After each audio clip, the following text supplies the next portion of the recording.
ओम पूर्ण आनंद तीर्थ स्फुरत रवि विप्र उषा प्लावितानां नास्माकं मोक्षचिन्ता प्रविदितं महसां ब्रह्मभावं गतानां। किंतु ऐसा बोधधारा विघटित निखिल आकार संस्कारा स्वच्छंदं दंध्वनीति प्रतिपदं मधुना ताम अनुव्यंजयामः। मेरे गुरुदेव पूर्ण आनंद रूपी जल से परिपूर्ण समुद्र की तरह है। मैं तो सिर्फ उनके किनारे बैठने के लिए आया था। उनसे ही एक अमृत भरी लहर उपजी और वह मुझ पर ब्राह्मी प्रभा को लेकर के बरसने लगी। उसके बरसने के उपरांत मेरे हृदय के भीतर जितने भी नाम रूप के संस्कार थे वो सब ना जाने कहाँ विघटित होकर के नष्ट भ्रष्ट हो गए। जो अचल तत्व है मैंने उसको जान लिया। अब मेरा हृदय ब्रह्म भाव से परिपूर्ण है।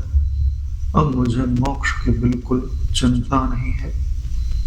अब मेरे हृदय में अहम ब्रह्मास्मि यही ध्वनि स्फुरित हो रही है और मेरे वचनों से, मेरे जीवन के हर कदम से अब यही वेदांत की सर्वोत्तम ध्वनि अपने आप मेरे मुख से, मेरे हर वचन से बाहर निःसृत हो रही है।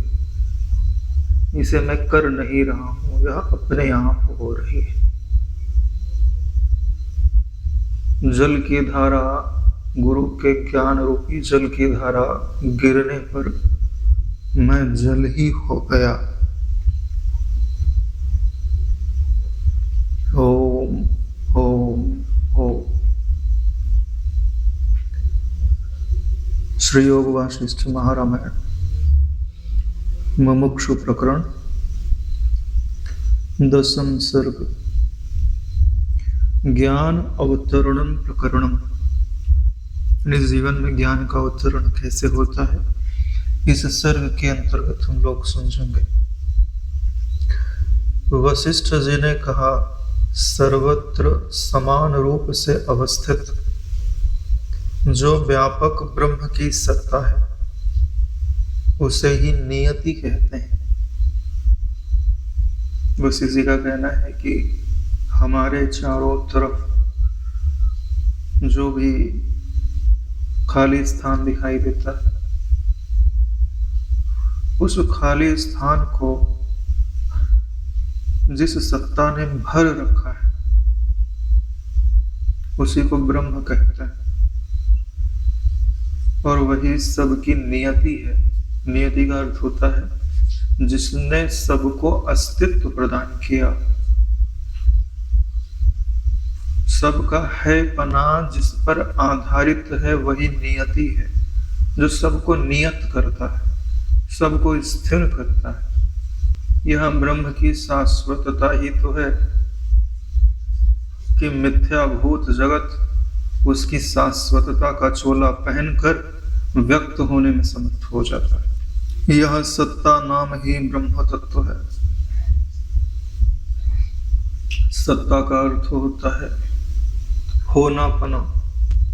जैसे आपको लगता है कि हम लोग बैठे हैं और चर्चा कर रहे, सत्संग सुन रहे, गुरु के वचनों को पढ़ रहे, समझ रहे, तो कोई तो है जो बोल रहा है।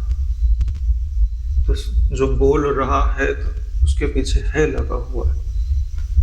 यही जो होनापना है, अपना, दूसरे का, तीसरे का, सबका, धरती का, आकाश का, जो होनापना है यही समष्टि रूप से जब देखा जाता है तो उसको जो धारण करता है उसी को सत्ता कहते हैं।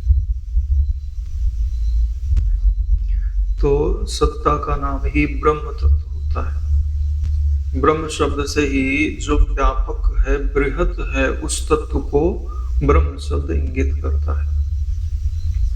वही कार्य कारण के नियम और नियामक रूप में स्थित है।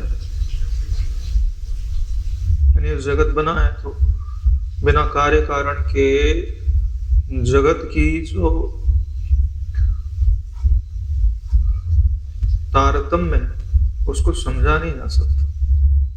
हालांकि तत्व अनुभूति के लिए बाद में कार्य कारणत्व को बाधित कर दिया जाता है, लेकिन आप अगर इस जगत को सामान्य रूप से देखते हैं तो आपको कार्य कारण अवश्य ही दिखाई देता है। जैसे यहाँ बिना पिता के कोई जन्म नहीं लेता, बिना माता के किसी का जन्म नहीं होता। भाई हम बोलते तो जरूर है कि यह जगत सपने की तरह उत्पन्न हो जाता है, लेकिन ऐसा अनुभव में थोड़ी ना आता है। हाँ, सुबह उठते हैं तो अनुभव में आता है, लेकिन वो तत्व दृष्टि से अनुभव में आता है। सामान्य दृष्टि से यह अनुभव में आता है। सामान्य दृष्टि से अनुभव में आ रहा है कि किसी को अगर पुत्र चाहिए तो विवाह करो, पत्नी आएगी, है ना, फिर आगे की प्रक्रिया होंगी, फिर जाके जन्म होगा ना। तो सपने की तरह कोई प्रकट तो नहीं हो जाता ना। तो दोनों चीजें दिखाई देती है कि अगर आप तात्विक दृष्टि से देखोगे तो सपने के जैसा दिखाई देता है, लेकिन अगर आप उसके भीतर कुछ पाना चाहते हो तो कार्य कारण के द्वारा प्राप्त होता है। यानी जो तुमको मिलेगा उसका कुछ न कुछ कारण होगा, बिना कारण के नहीं मिलता। क्योंकि इस जगत का कारण संकल्प है, तो कम से कम संकल्प तो करना पड़ेगा, बिना संकल्प के नहीं मिलता हमें। ठीक है, इसके लिए यहाँ पर कार्य कारण को जो सत्ता मिलती है वह ब्रह्म से मिलती है, ऐसा कहा जा रहा है। यानी इस जगत का जो नियम है और जो नियामक है, दोनों के रूप में ब्रह्म ही स्थित है। यानी कार्य भी वही है और कारण भी वही है। लेकिन ये साधारण बात नहीं है। जैसे हम बोल रहे हैं कि पिता भी वही है और पुत्र भी वही है, तो क्या कहा गया कि यहाँ एक ही व्यक्ति है, वही पिता का भी रोल कर रहा है। जैसे पिक्चर में होता है डबल रोल, वही पिता भी बन जाता है, वही पुत्र भी बन जाता है। कहीं कहीं तो वही पुत्र का भी पुत्र बन जाता है। एक ही आदमी 3 रोल कर लेता है और एक साथ कर लेता है। और भले चाहे जो वहां करते हो स्क्रीन पे तो एक साथ ही दिख रहा है। तब अब बताओ, क्या वो तीनों संबंध सच्चे होंगे? नहीं सच्चे, झूठे हैं। सिर्फ मनोरंजन के लिए सत्य तुम उनको मान लो, लेकिन वो बिल्कुल सत्य नहीं है। ऐसा पॉसिबल नहीं है। जो पिता है वो पिता रहेगा, जो पुत्र है वो पुत्र रहेगा। पिता ही पुत्र नहीं हो सकता उसी समय। तो जब तक यह बात समझ में नहीं आती तब तक हमें क्या समझना चाहिए कि भाई ये जो कार्य है वह भी ब्रह्म से उपजा है और कारण है वो भी ब्रह्म से उपजा है। भले वहां पे ब्रह्म की एकता का अनुभव ना हो रहा हो। जैसे पृथ्वी से हम लोग भी उपजे हैं और पृथ्वी से पेड़ भी उपजते हैं, तो हम पेड़ का फल खाते हैं, है ना भाई। हम अपना हाथ थोड़े ना खाते, पेड़ का फल खाते हैं, लेकिन दोनों ही पंच तत्व से उपजे हैं। ये कार्य कारण वाली दृष्टि है। कारण के होने से कार्य अवश्य होता है और कार्य के होने से कारण भी अवश्य होता है। इसी नियम का नाम नियति है। कारण होगा तो कार्य भी होगा और कार्य हो तो कारण भी होगा। बोले एक बात तो हमको समझ में आती है, क्या? बोले कार्य है तो कारण है, ठीक है, लेकिन कारण है तो कार्य हो कोई जरूरी थोड़ी ना है। लेकिन यहाँ क्या कहा जा रहा है कि कारण है तो कार्य भी होगा। ऐसा क्यों कहा जा रहा है? क्योंकि नारायण जो बात कर रहा है यहाँ वह कार्य है। वो तो कार्य में आके स्थित हो गया ना।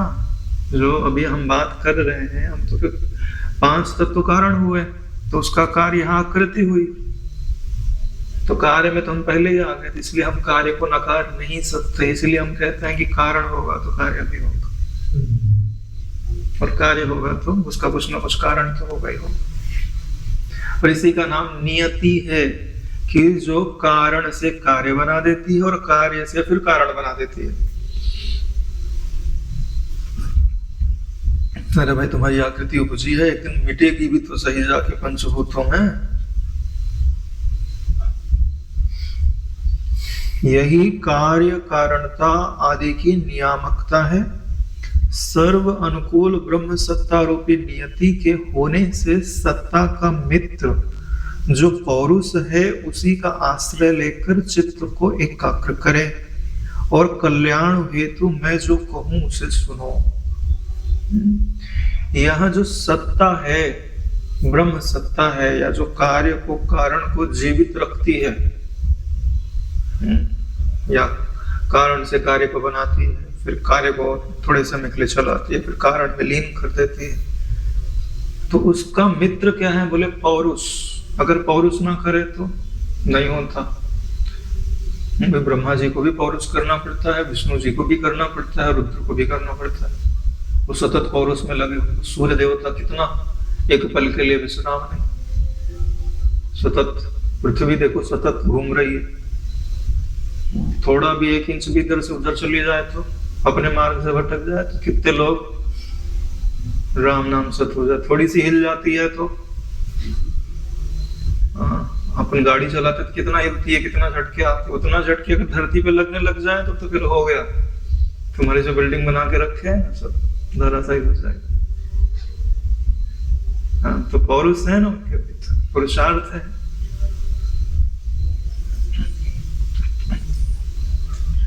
तो बोलते हैं उसी का आप भी आश्रय लो और अपने चित्त को एकाग्र कर लो। और मैं तुम्हारे कल्याण के लिए जो बातें कहना चाह रहा हूं उसे एकदम एकाग्र होकर के सुनो। सभी इंद्रियां विषयोन्मुखी होती हैं, अतः ऐहिक स्वर्ग आदि सुख की ओर ज्यादा गिरती है। उन्हें पुरुषार्थ रूपी यत्न से मन में लय करें। क्या बात है, साधुवाद। पौरुषेण इंद्रियाणाशु संयम्य समताम न। इस श्लोक में क्या कर रहे हैं? समताम न, समता में लीन करो। और अर्थ क्या लगाया गया कि मन में लीन करो। वैसे भी इंद्रियों की समता मन में ही होती, मन से तो बसती है। यानी ये समझ लो कि मन जल है और इंद्रियां तरंग है। वो आएंगी तो मन में ही आएंगे। तो इनकी जो स्वाभाविक गति है वो विषयोन्मुखी है, विषयों की ओर ये लपकती रहती है। तो उनको वहां से हटाओ और उनके दरवाजे कर दो बंद और मन में ले जा करके ओम शांति। हाँ, तो शांति को फील करो, मतलब फिर शांत होने लगेगा। जब शांति होगी तो वही तो समता है। समता का एक अर्थ शांति भी होता है। जो सम है वो शांत भी तो होगा, जो विषम है वो अशांत भी होगा। जीवन मुक्त एवं विदेह मुक्त की सिद्धि हेतु पुरुषार्थ की फलदात्री मोक्ष साधन उपदेशों से युक्त सारभूत संहिता को सुने। यानी यह जो योग वासिष्ठ है वो क्या है? बोले मोक्ष रूपी साधनों की युक्ति से भरपूर मोक्ष संहिता है। अगर आपको जीवन मुक्ति चाहिए या विदेह मुक्ति चाहिए तो आपको इधर तो आना ही पड़ेगा। युक्तियां तो जाननी ही पड़ेगी। बिना युक्तियों के, युक्ति मतलब, युक्ति समझते हो? युक्ति मतलब चाबी। चाबी का एक पर्यायवाची शब्द युक्ति भी होता है। ठीक है, जैसे ताला है तो ताला बिना चाबी के नहीं खुलता। ऐसे जो समस्या है वो बिना युक्ति के हल नहीं होते।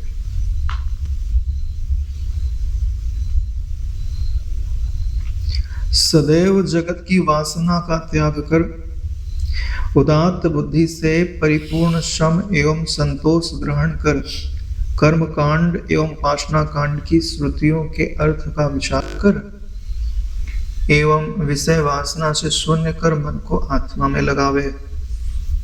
यानी पहला काम क्या कह रहे हैं कि जगत की वासना को त्याग दो।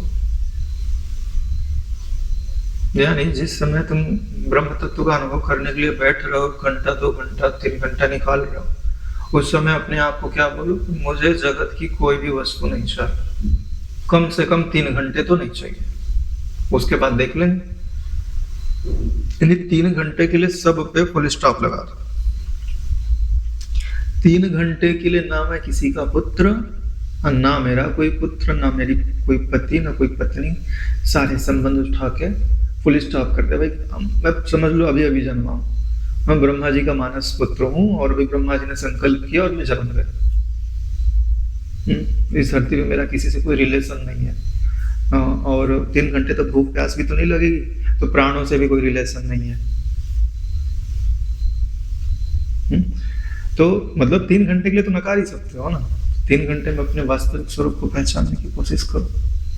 तो उसके लिए क्या कह रहे हैं कि सदैव जगत की वासना का त्याग कर, तो कम से कम 3 घंटे के लिए वासना त्याग दो। उदात्त बुद्धि से परिपूर्ण श्रम एवं संतोष ग्रहण कर।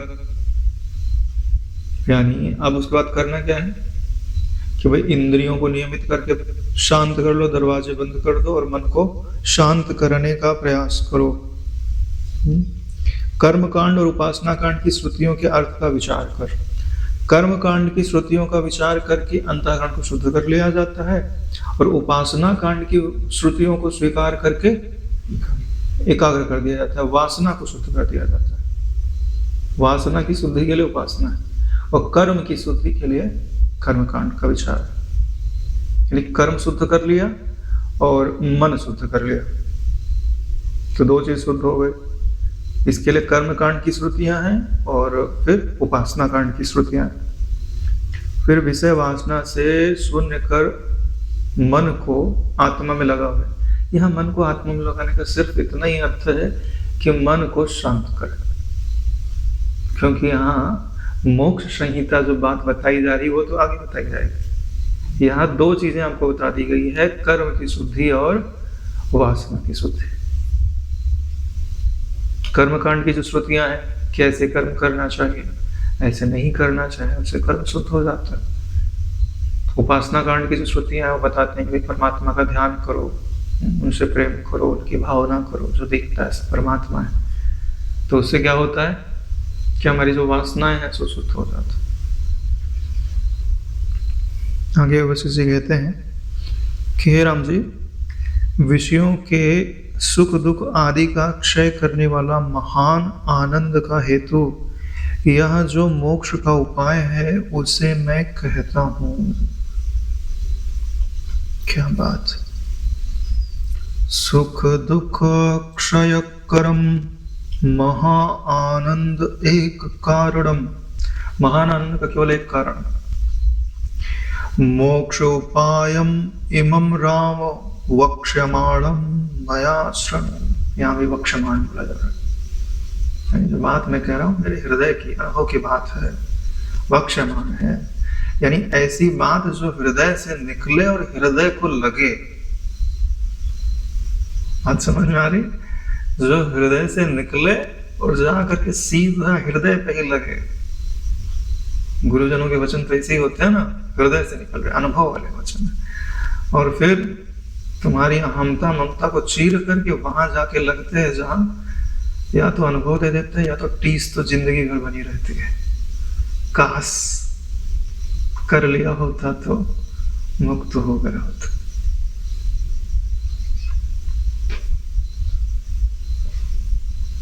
यानी सुख दुख को हटा करके आनंद की प्राप्ति का साधन बताया जाए,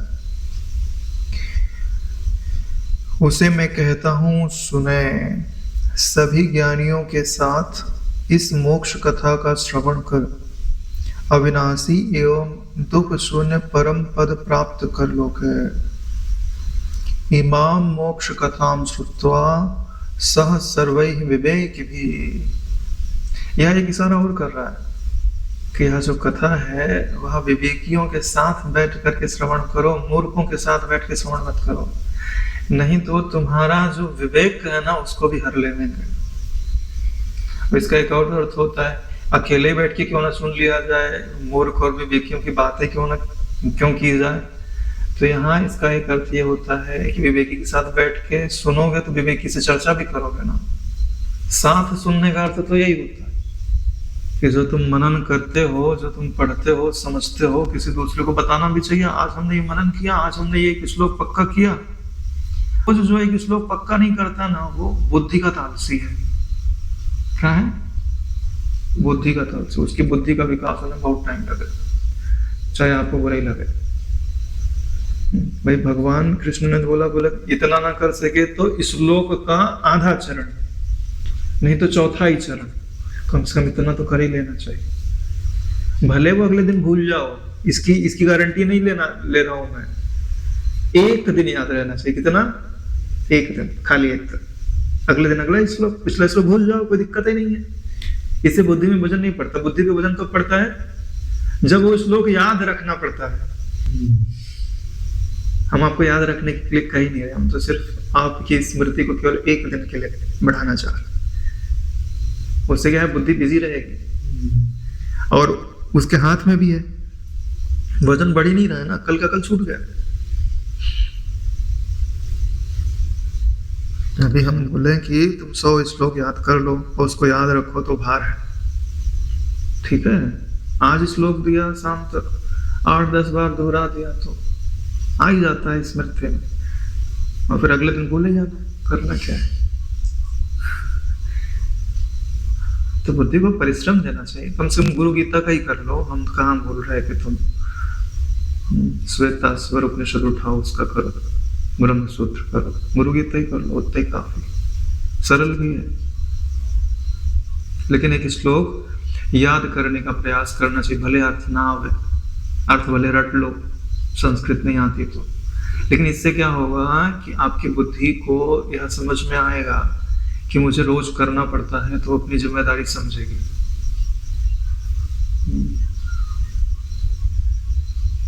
कोई बोले हम पढ़े लिखे नहीं हैं, हमको संस्कृत नहीं आती, हम नहीं याद कर सकते। हमारे साथ एक भाई सेवा करता था, आदिवासी है, 3री क्लास भी नहीं पढ़ा ढंग का। मैं बैठता था मशीन पे, दूसरी साइड में बैठता था, कंपटीशन होती थी। एक श्लोक में सुनाता था, एक श्लोक सुनाता। भगवत गीता के कम से कम 100 श्लोक उसको याद थे। मतलब बोलने में थोड़ा इधर उधर हो जाता। 100 श्लोक सिर्फ इच्छा है ना याद करने की, हो जाता। आप इच्छा नहीं करोगे तो फिर वही जागतिक विचार, वही जागतिक चिंताएं आपके मन पे आरूढ़ रहेंगे। भाई आप निर्णय कैसे लेते हो? जब विपत्ति आती है ना तो सब छूट जाता है। जो तुम्हारी स्मृति में पड़ा हुआ है उसी के आधार पे आप निर्णय लेते हो, उसी के आधार पे आपकी भावना भी बनती है। जो बात आप सत्संग लगा के सुनते हो वो तो सिर्फ सत्संग के समय ही है। वो व्यक्ति गया बोलने वाला, बात भी गई, बचता क्या है? आपकी बुद्धि, आपकी स्मृति। नलकूप लगाते हो तो जो पानी बाहर से डाला जाता है, थोड़े समय के लिए छोड़ दोगे ना तो जमीन पी जाएगी,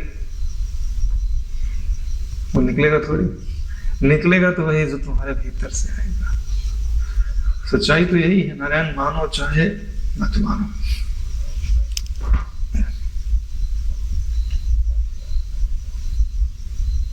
समस्त दुखों को नष्ट करने वाले, बुद्धि को परम शांति देने वाले इस मोक्ष उपाय को ब्रह्मा जी ने कल्प के आदि में मुझसे कहा था। यानी कि यह जो योग वासिष्ठ है, इसके अंदर समस्त दुखों को नष्ट करने का सामर्थ्य है, बुद्धि को परम शांति देने का सामर्थ्य है। इदम उक्तम पुरा कल्पे ब्रह्मणा परमेष्ठिना सर्व दुख क्षयं करम परम आश्वासनम विधा। यानी बुद्धि के लिए परम आश्वासन है। व्याकुल कौन होता है? बुद्धि ही तो व्याकुल होती है। मेरा क्या होगा? उस स्थित कौन ऐसा कहता? आपके बुद्धि, वही तो चिंता करती है, क्योंकि प्लानिंग करने का काम उसका है। तो उसके लिए परम आश्वासन क्या है? बोले ब्रह्म विद्या। ब्रह्म विद्या ही बुद्धि के आंसू पोंछता है, या पोंछती है, जो भी समझना है, स्त्रीलिंग पुल्लिंग जो भी। ब्रह्म को जो बनाना चाहो सो बना लो। अब्राहम जी कहते हैं कि हे प्रभु, मुझसे वह वृतांत कहने की आप कृपा कीजिए। केनोक्तेन कारणेनेदं ब्रह्मन् पूर्वं स्वयंभुवा कथं च भवता प्राप्तं तत्कथय। में प्रभु, वह मुझसे आप कहिए। श्री वशिष्ठ जी ने कहा, अनंत विलास रूपी अविद्या का अधिष्ठान भूत सर्वत्र संव्याप्त सभी से संबद्ध चेतन अविनाशी समस्त भूतों में प्रकाश रूप में स्थित परब्रह्म है। तात्पर्य है कि जो परब्रह्म है वही यह जो अनंत रूप से अविद्या का विलास यह जगत है, जो उसका अधिष्ठान है, यानी ये जिस आधार पर यह जगत रखा हुआ है। ध्यान से देखिए, तो यह जो आपकी पृथ्वी है जिस पर तुम बैठे हुए हो, यह आकाश में चक्कर लगा रही सूरज का, तो ये पूरा जो तुम्हारा सूर्य है और तुम्हारे ये जो ग्रह आदि हैं, जो सूर्य मंडल है तुम्हारा, इसको धारण किसने कर रखा है? कौन सी सामर्थ्य?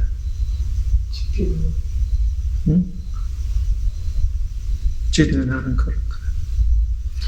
उस चिति को किसने धारण कर रखा है? चैतन्य ने, है ना? चैतन्य की सामर्थ्य का नाम तो चिति है।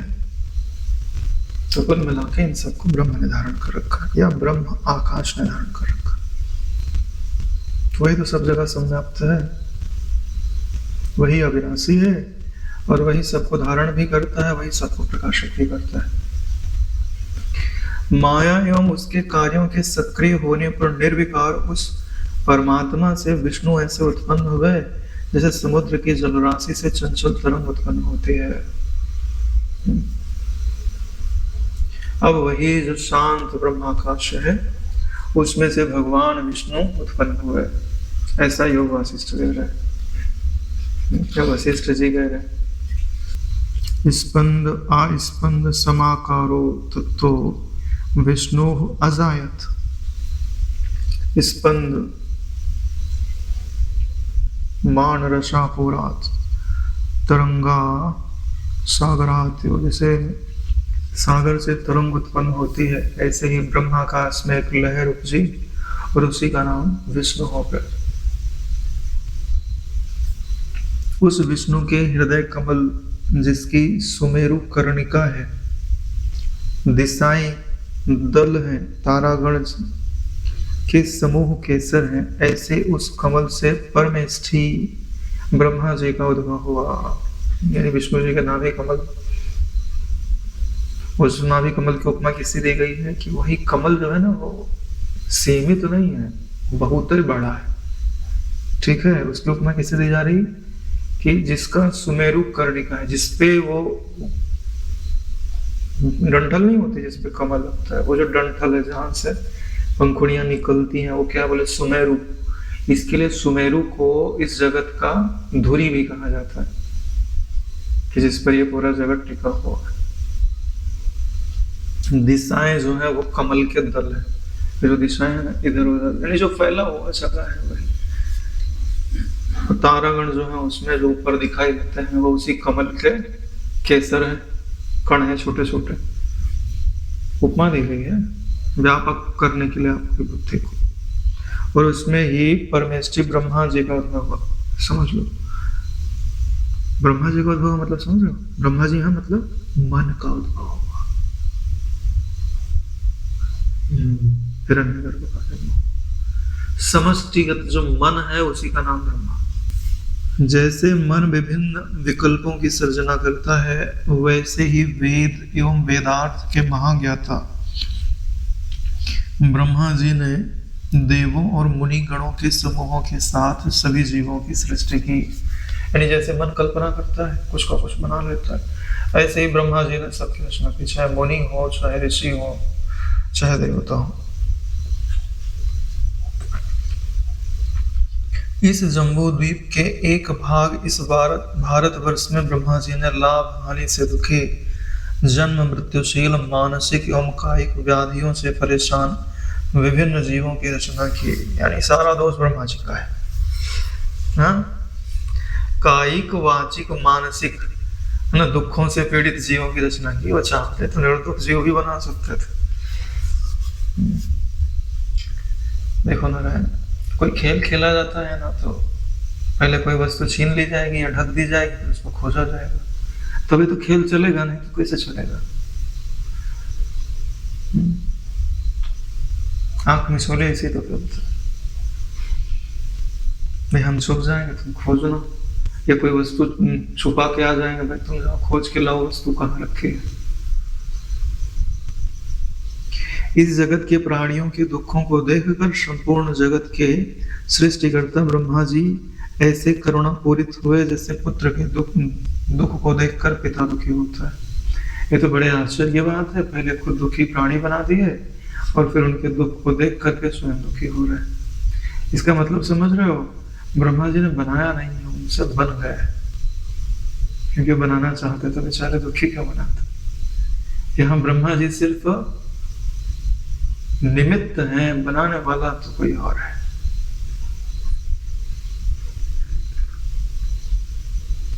इन हताश एवं नष्ट आयुष युक्त प्राणियों के दुख के विनाश का कौन सा उपाय है? ऐसा उनके कल्याण हेतु एकाग्रचित होकर क्षण भर के लिए चिंतन किया। दुख हरण में समर्थ भगवान श्री ब्रह्मा जी चिंतित होकर स्वयं ही तप दान सत्य एवं तीर्थों को प्रकट किया। यानी सबसे पहले दुखी होकर के शांत हुए, शांत होकर के उन्होंने तप की रचना की, दान की रचना की, सत्य एवं तीर्थों को प्रकट किया और सोचा कि इनके सेवन से ये लोग सुखी हो जाएंगे। सभी भूतों की सर्जना करने वाले ब्रह्मदेव ने सभी की रचना कर पुनः सोचा कि इससे सृष्टि के प्राणियों का पूर्ण रूप से दुख का समापन नहीं होगा। यानी ऐसा बना करके उनको दे दिया और उन्होंने उसका उपयोग किया, फिर भी बेचारे दुखी के दुखी रहे। जब उन्होंने देखा कि इनका दुख नहीं मिटा तो अब आगे क्या किया जाए। भाई तप बना दिया तो आदमी अगर धरती पर रह के तप करेगा तो स्वर्ग हो जाएगा, लेकिन वहां तप का फल भोगेगा फिर गिरेगा, तो दुख कहाँ मिटा। तो चाहे तप हो, चाहे दान हो, चाहे तीर्थ हो, इनका सेवन करने से प्राणी स्वर्ग आदि हो जाता है, और समझ नहीं है तो फिर स्वर्ग से फिर पतित होता है। परम सुख का नाम ही निर्वाण है। इसके प्राप्त होने पर प्राणी जगत में जन्म नहीं लेता, ना ही मरता है। जन्म भी नहीं लेता और मरता भी नहीं है, यानी वैसे का वैसा बना रहता है, कैसे का वैसा बना रहता है, जो आनंद रूप है उस दृष्टि से। वह मात्र ज्ञान से ही मिलता है, अन्य किसी साधन से नहीं मिलता। ऐसा ब्रह्मा जी ने चिंतन किया कि भैया इनका दुख तो मिटेगा जब इनको निर्वाण मिल जाएगा। निर्वाण के मिलते ही फिर ना जन्म होता है, ना फिर मृत्यु होती है, ना फिर मिलना होता है, ना फिर बिछड़ना होता है। बोले मिलना नहीं होता तो फिर सुख कहाँ होगा। इसके लिए क्या कहा जाता है, बिछड़ना भी तो नहीं होता। मिलना इसलिए नहीं होता है क्योंकि वो एक है, वो किसी से अलग होता तब तो मिलने और बिछड़ने का प्रश्न होता, वहां यह प्रश्न ही नहीं है। जगत से पार होने का उपाय मात्र ज्ञान ही है। तप दान और तीर्थ ये उसके माध्यम नहीं है। समझ लो, यहाँ क्या कहा जा रहा है, संसार उत्तरणे जंतोर उपायो ज्ञानम एव ही।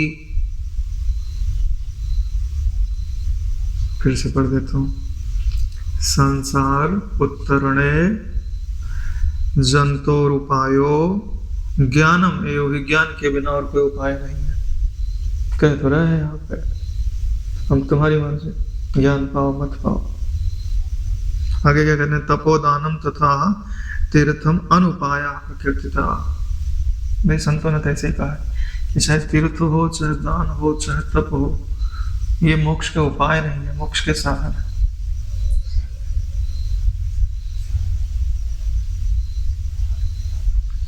अतः दुखों से मुक्ति और हत बुद्धि जनों के जगत से पार होने के लिए दृढ़ उपाय मैं यथा शीघ्र उत्पन्न करता हूँ। ऐसा संकल्प करके ब्रह्मा जी शांत हो गए। तत तावत दुख मोक्षार्थम जनस्य अस्य हतात्मनः प्रत्यग्रम तरणो उपायामाशु प्रकटयामि अहम। मैं उनको प्रकट करता हूँ। ऐसा सोच के भी कैसे प्रकट किया जाए, शांत हो गए। कमल आसन में स्थित ब्रह्मा जी ने ऐसा सोचकर मन में संकल्पित होकर मुझे प्रकट किया। ब्रह्म विद्या मोक्ष उपाय, मोक्ष उपाय रूप ही है ये वशिष्ठ जी, यही उपाय है। हाँ, संकल्पित करके किसको प्रकट किया है? वशिष्ठ को। इस प्रकार मैं तुम्हारे समक्ष स्थित हूँ हे अनक। तदनंतर मायावश यथा शीघ्र अचानक प्रकट हुआ। मैं पिता के समक्ष वैसे ही पहुंचा जैसे जल तरंगे जल के पास पहुंच जाते हैं। मैंने संकल्प किया और सामने खड़े हो गए। उपमा की दिया जा सकता है जैसे जल से लहर पल भर में पच जाती, पल भर में मिट जाती, और कुछ उपजाने और कुछ मिटाने, दोनों बातें यथावत। कमंडलों एवं रुद्राक्ष की माला को धारण किए हुए उन भगवान ब्रह्मा जी को मैंने विनय अवनत हो अभिवादन किया। हे पुत्राओ, ऐसा कहकर उन्होंने कमल आसन के ऊपर पंखुड़ी पर श्वेत बादल के भांति चंद्र रूप में मुझे अपने हाथ से प्रतिष्ठित किया। कमल बहुत बड़ा था, उसी कमल की एक पंखुड़ी पर वशिष्ठ जी को उन्होंने बिठा लिया। जैसे सुंदर हंस सारस से बोलता है, वैसे ही मृग चर्मधारी पितृदेव ब्रह्मा जी ने मुझ मृग चर्मधारी से बोले, हे पुत्र, जैसे चंद्रमा में कलंक प्रविष्ट होता है, वैसे ही वानरों के समान चंचल अज्ञान को क्षण के लिए तुम्हारे चित्त में प्रविष्ट हो। बिठाया तो बड़े प्रेम से, ठीक है, लेकिन अब पिता है ना, तो पुत्र को योग्य बनाना पड़ता है, तो कुछ ना कुछ कष्ट का सामना तो करवाया ही जाता है। इसलिए क्या कह रहे हैं कि हे पुत्र, जैसे वानर चंचल होता है, ऐसे ही कुछ समय के लिए तुम्हारे चित्त में अज्ञान प्रविष्ट हो जाए, कहीं तुम्हारा चित्त चंचल हो जाए। इस प्रकार ब्रह्मा जी द्वारा शापित होकर मैं उनके संकल्प के पश्चात संपूर्ण निर्मल स्वरूप को भूल गया। जो निर्मल स्वरूप है मैं उनको भूल गया। जैसे धन हरण के बाद धनी निर्धन हो जाता है, वैसे ही दीनहीन तत्व ज्ञान से शून्य एवं दुख शोक आदि से संतप्त मैं दिन प्रतिदिन जरा जीर्ण होने लग गया। हाँ, जैसे किसी के पास खूब धन हो, उसको हर लिया जाए तो बेचारा फिर से गरीब हो जाता है। तो तो विद्या ही तो धन है, वो हर लिया गया ना, तुम्हारे चेहरे की सारी मुस्कान गायब हो जाएगी। आज तुम अभी निश्चिंत हो के अहम ब्रह्मास्मि कहते हुए जो तुम्हारे चेहरे पे आनंद है, शांति है, मधुरता है, भले पूरी ना हो, थोड़ी तो है। हाँ, जिस समय ब्रह्म भाव रहता है का सुख नहीं रहता है, शांति रहती है भाई, निश्चिंतता रहती है। सबसे बड़ा चीज है तुम्हारी हृदय में आश्वासन रहता है। बिगड़ेगा तो मेरा थोड़ी ना बिगड़ेगा, है ना, जिसका बिगड़ सकता है उसी का बिगड़ेगा। भले पूरा स्वीकार हो चाहे ना हो, ठीक है, कुछ तो होता है। और लगता है कि इसके बल पे पूरी निश्चिंतता तो पाई जा सकती है।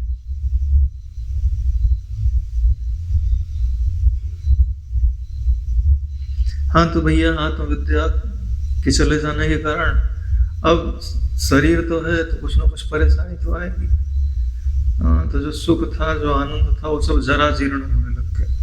भाई शरीर तो नहीं होगा क्योंकि मानसिक शरीर है, लेकिन आनंद, जो सुख शांति है, वो तो जरा जीर्ण हो ही जाएगी। यह जगत अतिशय महान दुख का हेतु है, यह दोष मुझे कैसे प्राप्त हो गया। मैंने मौन होकर अपने अंतस में ऐसा चिंतन किया कि भैया ये दुख कहाँ से हो रहा है, यह संसार मेरे चित्त में उत्पन्न कैसे हो गया। देखो, बाहर संसार दिखने से कुछ दुख नहीं होता, जब तक तुम्हारे चित्त में वो संसार प्रतिभाषित ना हो।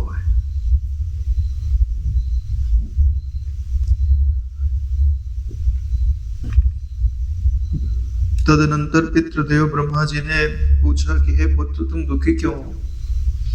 इस दुख के समन का उपाय है, तात तुम मुझसे सुनो। हाँ, पहले समस्या दे दी, अब प्यार से सिर पे हाथ घुमा रहे और पूछ रहे बेटा दुखी काहे हो?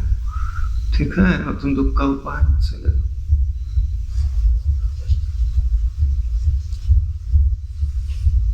हे तात, मुझसे पूछो, तुम निश्चय ही सदा के लिए सुखी हो जाओगे। पुनः सुवर्ण कमल पर अवस्थित हम संपूर्ण लोकों के सृजता ब्रह्मा जी से जगत रूपी रोग की दवा मैंने पूछी।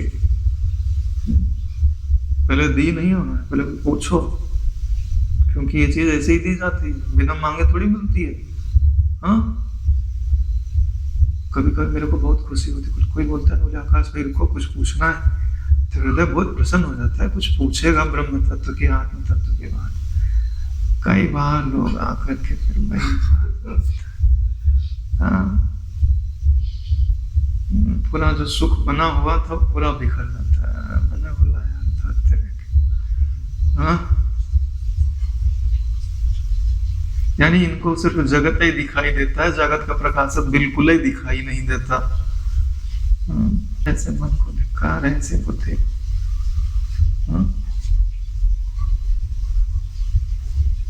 अरे किसी से मिलो थोड़े समय के लिए, ब्रह्म पूछो, ब्रह्म चर्चा करो, कोई श्लोक पढ़े हो तो उसका अर्थ सुनो, सुनाओ, पूछो इसका और क्या अर्थ हो सकता है। हाँ, इसी तो चर्चा की जाती है। दिक्कतवा की बात क्या है पता है? लोग नियम के लिए पढ़ते हैं। बोले कहा हमारा नियम है ना पढ़ने के लिए, इसलिए हम पढ़ते हैं। धन्य है महापुरुष।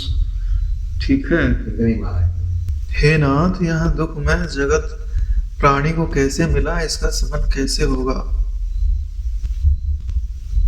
कथम नाथ महादुखमय संसार आगत, कथम च क्षीयते जंतु इति पृष्ठेन तेन में तत्ज्ञानम सुबहु प्रोक्तम यज्ञात्वा पावनम परम अहम पितु अभिप्रायः किला अधिक इव स्थितः। पहला प्रश्न क्या किया हुआ है? क्या जो महान दुख रूपी संसार है ये कहां से आया? कथम, कैसे आया? और फिर दूसरा प्रश्न क्या है? कथम चशीयते, मैं क्या हूं पूछा ही नहीं। ठीक है, ये दुख रूपी संसार कैसे आया और कैसे मिटेगा? अब इसके उत्तर में आता है कि तुम्हारे स्वरूप के अज्ञान से आया और स्वरूप के ज्ञान से मिटेगा। देखो कोई बोलता है ना कि भाई आप क्या चाहते हो, बोले स्वरूप का ज्ञान चाहते हो। समझा ही नहीं मुझे, बातें नहीं समझ। हाँ, अरे भाई स्वरूप का ज्ञान तुम क्यों चाहते हो? भाई तुम क्या चाहते हो? तो सबसे बड़ी चीज क्या है? तुम सुख चाहते हो, इसके सिवा कुछ चाहते नहीं। और तुमको ऐसा लग रहा है कि दुख का कारण यह जगत है, तो तुम यह चाहते हो कि यह जो जगत है वो कैसे आ गया यहाँ पे, तो कैसे जाएगा, यही तो चाहते हो। इसमें मैं क्या हूं ये तो प्रश्न नहीं है, वो तो बाद में समझाया जाता है कि ये जगत आया ही इसीलिए है क्योंकि तुम अपने को भूल गए हो। तुम्हारी ही परछाई का नाम जगत है, वो तो बाद की बात है। लेकिन वो बात कहते हैं ना कि मैं क्या हूं, आत्मज्ञान हो जाए तो तुम सुन सुन के मानते हो। वास्तविक जिज्ञासा तो वसी जिसे सीखो।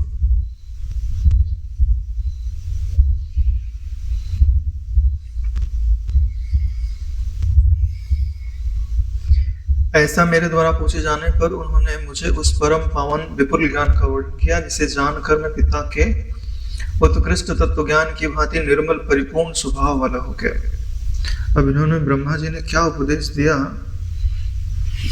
वो तो नहीं बता, एक लाइन में बता दिया कि ब्रह्मा जी ने मेरे पिताजी ने मुझको तत्व ज्ञान का उपदेश दिया और परिपूर्ण निर्मल ज्ञान वाला हो गया। ज्ञातव्य विषयों के ज्ञाता मुझे अपने आत्म स्वरूप में स्थित जानकर सभी के कारण रूप जगत कर्ता विधाता ने कहा कि हे पुत्र, मैंने शाप द्वारा तुम्हें अज्ञानी बनाकर सभी अधिकारी जनों की ज्ञान सिद्धि हेतु इस सार रूप ज्ञान का जिज्ञासु बनाया है।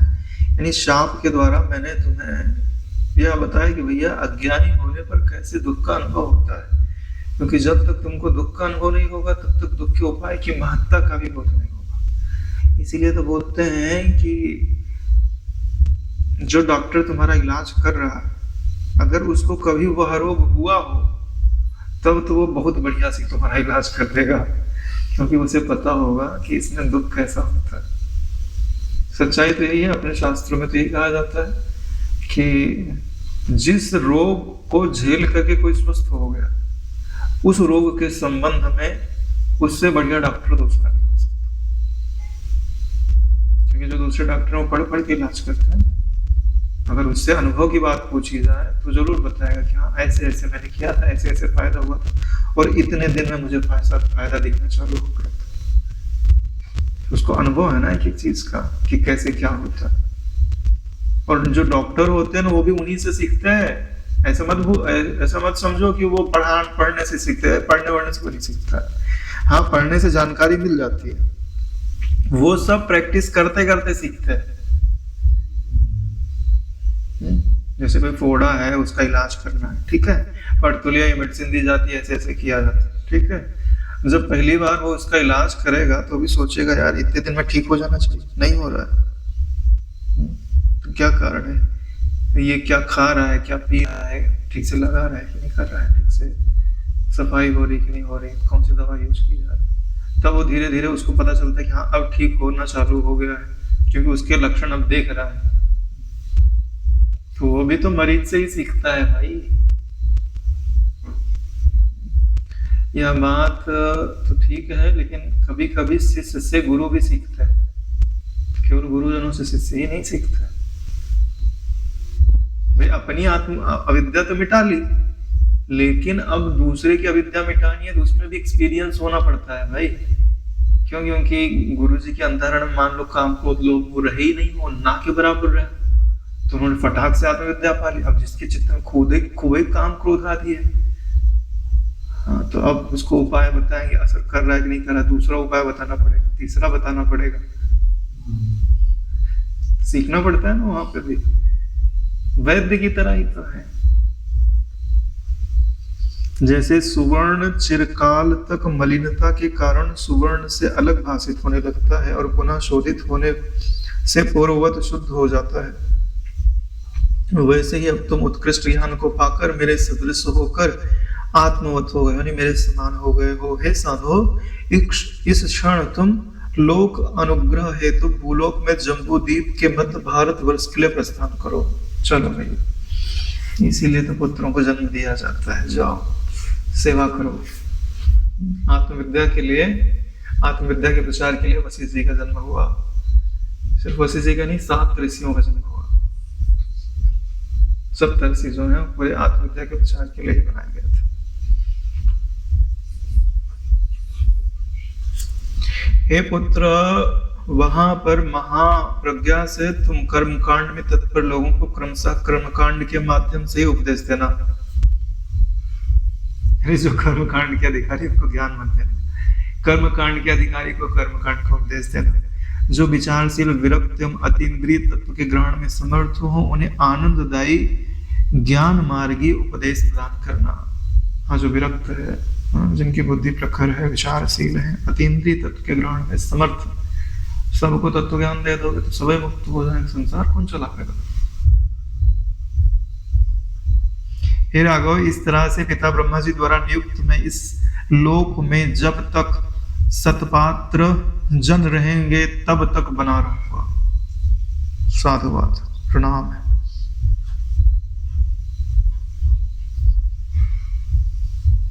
इति तेन नियुक्तो हम पिता कमल योनिना इह राघव तिष्ठामि यावत भूत परंपरा। या यूं समझ लो, जब तक गुरु शिष्य परंपरा रहेगी तब तक वो शिष्य रहेंगे। अभी भी तो है, ये निवास कर रहे इसके अंतर्गत। आशीर्वाद तो मिलता ही है पढ़ने पर, शांत होकर के उनको प्रणाम करके पढ़ो तो आशीर्वाद मिलता है। ये बुद्धि में उसके नवीन ज्ञान का जो झरना फूटता है वो बिना उनकी कृपा के नहीं हो सकता। हे श्री राम, मुझे इस जगत में कुछ भी प्रयोजन नहीं है, कहीं पर भी रहना चाहिए, मतलब कहीं पर भी रहूं, लेकिन इस जगत से मुझे कोई प्रयोजन नहीं है। अतः पृथ्वी पर ही अवस्थित हूं, सतत अभिमान रहित हो, यथा प्राप्त अज्ञ जनों की बुद्धि द्वारा कर्म करता हूं और अपनी बुद्धि से मैं कुछ नहीं करता हूं। मैं सतत अभिमान रहित हूं, और जो अज्ञ जन है, अज्ञानी जन है, मुझे कैसा देखते हैं कि भैया ये उठे हैं, अब यज्ञ कर रहे हैं, हवन कर रहे हैं, महल जा रहे हैं, उपदेश से, लेकिन मैं अपनी बुद्धि से क्या देखता हूँ कि मैं कुछ नहीं करता। यानी वहां उत्पन्न होना, फिर अज्ञानी बनना, फिर ज्ञानवान होना, फिर धरती पे आना, फिर उपदेश देना, कर्मकांडियों को कर्मकांड का, उपासकों को उपासना कांड का, और जो तत्व ज्ञान के जिज्ञासु उनको तत्व ज्ञान का। ऐसा करते हुए मेरा क्या निश्चय है कि मैं कुछ नहीं करता, मैं कभी उपजा ही नहीं, मैं ही ब्रह्मा हूँ, मैं ही वशिष्ठ हूँ, मैं ही जिनको उपदेश देता हूँ सर्व हूँ, और नहीं हूँ तो ये सब मुझ में ही अध्यस्त है, कुछ है ही नहीं। ऐसा ही वशिष्ठ जी का निश्चय है। इति मुमुक्षु व्यवहार प्रकरणे ज्ञान अवतरणम नाम 10वां सर्गः। चलिए आज यहीं पर विश्राम लेते हैं। ओम कायेन वाचा मनसेन्द्रियर्वा करोमि यद्यत् सकलं परस्मै श्री सद्गुरुवेति समर्पयामि। ओम सहनावतु सहनौ भुनक्तु च वीर्यं कर्मावहै तेजस्विनावधीतमस्तु मा विद्विषावहै। ओम शांति शांति शांति। श्री सद्गुरुदेव भगवान की जय।